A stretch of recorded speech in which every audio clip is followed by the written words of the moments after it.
Alors je vais vous lire un extrait de La Traque de Montréal à Katmandou, écrit par Jean-François Capel, moi-même, et paru aux éditions Dédicaces de Montréal.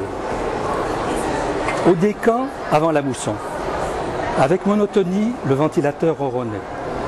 Il était pendu au plafond de la chambre, au mur blanchi à la chaux. Ses 3 longues pales poussiéreuses tournaient lentement, sans apporter le moindre soulagement à la chaleur accablante qui écrasait hommes et bêtes.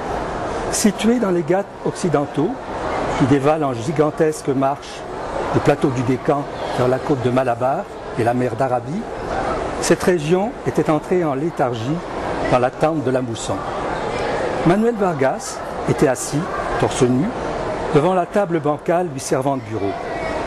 Accrochée au bout d'un fil, une ampoule nue clignotait selon les caprices de la génératrice de chantier, laissant dans l'ombre les coins de la pièce à l'ambiance monacale.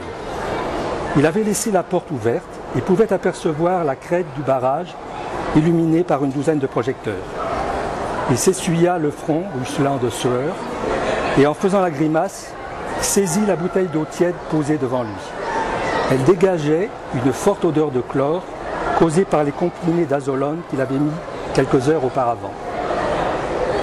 Tout en faisant rouler son stylo à billes entre le pouce et l'index de la main gauche, il feuilletait un carnet de notes à la couverture verte et au coin fatigué. Une feuille pliée en 4 en tomba.